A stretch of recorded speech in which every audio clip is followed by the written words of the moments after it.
안녕하세요. 엄지민입니다. 현상 이면에 숨겨진 사실조차 팩트 추적 지금 시작합니다.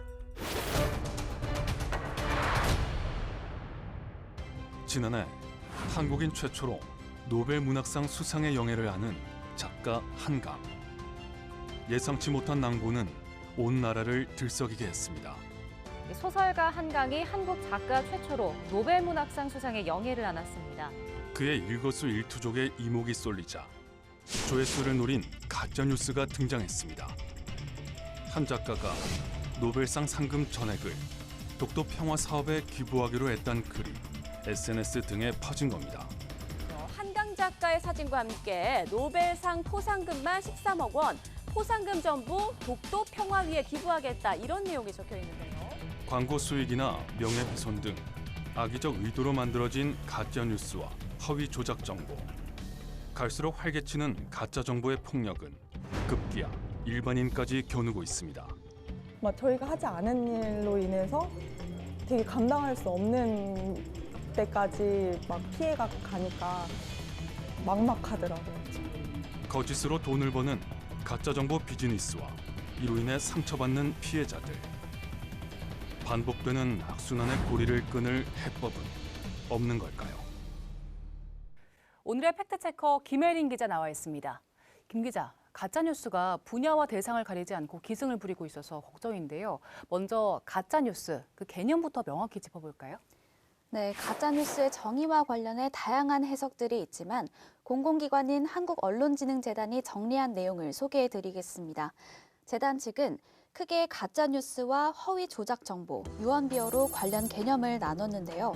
먼저 가짜뉴스는 뉴스 포맷 또는 언론 보도 형식으로 미디어를 통해 유포되는 사실과 다른 정보로, 또 허위 조작 정보는 뉴스 포맷에 한정하지 않고 인터넷과 SNS 등을 통해 확산되는 거짓 정보로 규정했습니다. 유언비어는 개인들 간에 확산되는 검증되지 않은 출처 확인이 어려운 정보로 봤습니다. 네, 재단 측의 정리를 보면 허위 조작 정보가 가짜뉴스를 포함하는 더 큰 개념인 거죠? 맞습니다. 그런데 최근 상황을 보면 뉴스 형식을 띄었는지 안 띄었는지 구분하는 게 무의미할 정도로 다양한 형태로 가짜 정보, 즉 가짜뉴스와 허위 조작 정보가 퍼지고 있습니다.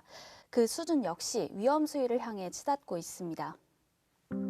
청학동 훈장으로 유명한 김봉곤 씨는 지난해 5월 가슴이 철렁 내려앉는 소식을 유튜브 등에서 접했습니다. 뜬금없는 자신의 부고에 몇 번이고 귀를 의심했습니다. 사람들이 갑자기 전화가 와서 알았어요. 교통사고로 내가 사망했다라는 기사가 유튜브에 떴다라는 거였거든요. 화면에 내 영정사진까지 이렇게 하고 또 김봉곤 훈장 교통사고 사망 이렇게 잡아서 이렇게 하니까 그 엄청 많은 분들이 봤나 봐요. 교통사고는 일어난 적도 없는데 지인들이 장례식에 조문가는 가짜 영상까지 걷잡을 수 없이 퍼졌습니다. 이를 본 사춘기 딸은 놀란 나머지 오열하고 말았습니다. 그 유튜브를 통해서 아버지가 사망했다 이러니까는 딸내미가 그걸 접하고는 펑펑 울었다고 지가 그래요. 도 넘은 가짜 사망설은 김봉곤 씨만 당한 게 아닙니다. 별세, 위독 등 거짓 정보에 고령의 배우들도 피해자가 됐습니다. 연예인의 결혼과 이혼 등 확인되지 않은 자극적인 내용의 가짜 뉴스 역시 판을 치고 있습니다. 급기야 유명인을 사칭한 가짜 SNS 계정까지 등장했습니다. 명의를 도용당한 사람들은 곤욕을 치를 수밖에 없는데요. 한국의 역사와 문화를 알리는 데 앞장서는 서경덕 교수도 예외는 아니었습니다. 또 문제가 되는 부분은 뭐냐면 DM으로 계속 말을 건다라는 거예요, 사람들에게. 그러니까 제 팔로워들에게요. 말을 걸어서 개인정보를 이렇게 얻으려는, 그리고 그런 상황에서 이제 독도를 위한 홍보 자금을 모금한다. 아예 대놓고 주식 투자를 유도하거나 개인 정보를 요구하는 일마저 벌어지는 현실. 사칭 피해를 본 유명인들이 직접 나서 주의를 당부하고 있지만 우려는 가시지 않고 있습니다. 가짜 뉴스를 넘어서 가짜 계정까지 기승을 부리고 있는 건데 그 표적이 된 유명인들은 상처도 피해도 상당할 것 같아요. 맞습니다. 가짜뉴스와 허위 조작 정보는 대부분 카더라나 아니면 말고식의 무책임한 내용을 담고 있어서 소재가 된 인물들은 소가리만 하고 있습니다. 특히 최근엔 일반인들도 가짜 정보로 인한 피해를 보고 있는데요. 팩트 추적이 직접 안타까운 사연을 들어봤습니다. 경기도 고양시에 있는 한 식당. 이곳을 운영하는 정민수 씨는 가짜 정보로 폐업 위기에 몰렸던 당시의 기억이 아직도 생생합니다. 코로나19가 한창 유행한 시기. 평소 일면식이 있던 청년이 한 달에 한 번씩 이루어진 가게 정기 소독 장면을 찍어 동네 인터넷 커뮤니티에 올렸습니다. 확진자가 식당을 방문했던 거짓 정보를 덧붙인 상태였습니다. 관련 내용은 순식간에 지역 사회에 퍼졌고 보건소까지 발칵 뒤집혔습니다. 그래서 보건소에서 역으로 저희 가게로 문의가 왔었어요. 거기는 확진자랑 전혀 상관이 없는데 왜 사람들이 보건소에 문의를 하느냐 이렇게. 가짜 정보는 반나절 만에 삭제됐지만 이미 사람들은 확진자 방문을 사실로 받아들였습니다. 현수막을 제작해 문 앞에 걸어놓아 봐도 소용이 없었습니다. 저희 이 앞도 안 지나가시더라고요. 원래 맨날 이 앞으로 지나가면서 눈인사라도 했던 그런 동네 주민분들도 길 건너로 지나가시고. 가뜩이나 코로나19로 매출이 줄던 시기, 또 끊긴 손님은 정 씨 가족의 생계를 위협했습니다. 그만큼 정신적 충격과 고통에서 벗어나긴 어려웠습니다. 반나절 안에 다 해결이 됐는데 그래서 바로 잡은 후에도 그 바로 잡은 뉴스는 안 퍼지더라고요. 그게 제일 좀 힘들었어요. 기업 또한 허위 조작 정보와 가짜 뉴스의 덫을 피해갈 수는 없습니다. 지난해 11월 한 기업 물류센터와 배달 전용 가방에서 빈대가 나왔다는 글이 SNS 등에 올라왔습니다.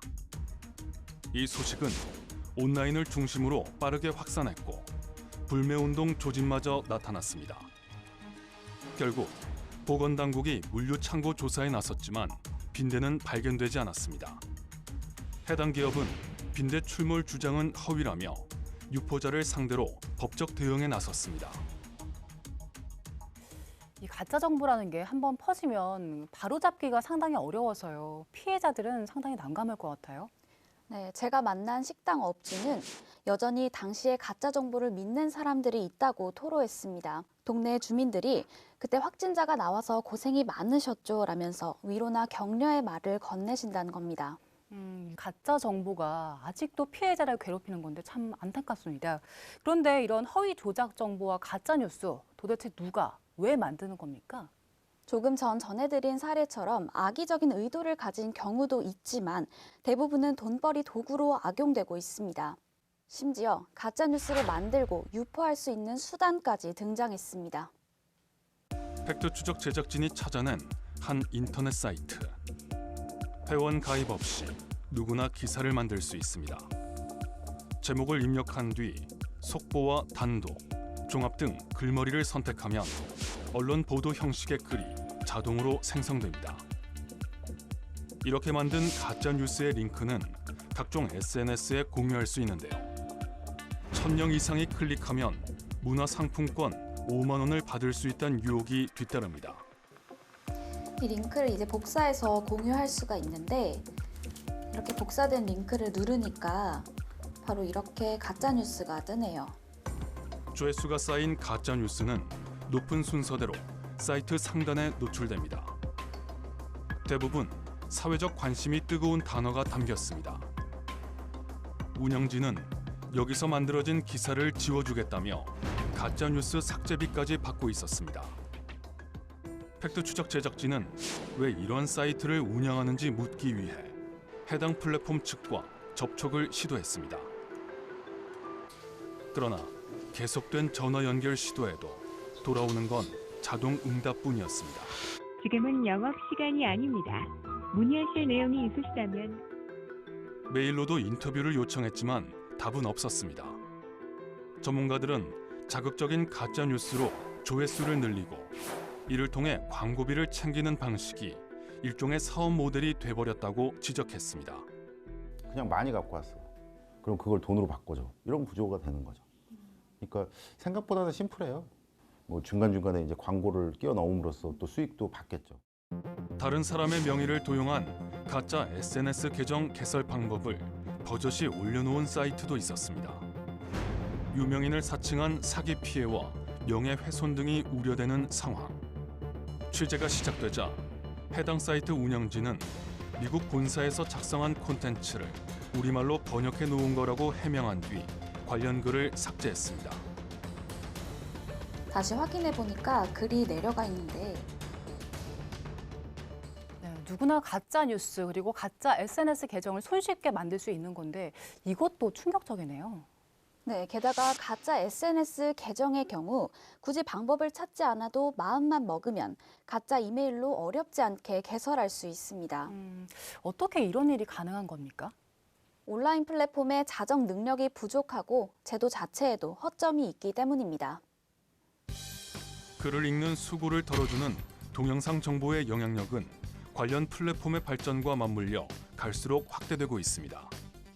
특히 유튜브의 입지는 절대적입니다. 지난 2023년 한국언론진흥재단 조사에서 동영상 플랫폼을 통해 뉴스와 시사 정보를 얻는다는 응답자 중 99% 가까이가 이를 이용한다고 답할 정도입니다. 문제는 파급력이 커지면서 덩달아 유튜브를 통해 유포되는 가짜 정보의 폐해도 심각해지고 있다는 점입니다. 구독자 57만여 명을 보유한 사이버 레커의 한 유튜브 채널. 연예인 등 유명인을 소재로 삼은 자극적인 제목의 영상이 빼곡합니다. 인터넷에 떠도는 사진을 짜깁기에 AI 성우의 오디오를 입혔는데 그럴싸하게 꾸민 거짓 정보가 수두룩합니다. 인기 동영상은 조회수가 무려 213만 회에 달합니다. 그만큼 왜곡 조작된 가짜 정보가 온라인에 퍼졌다는 의미인데 제작진은 이런 콘텐츠가 어떻게 만들어지는지 알아보기로 했습니다.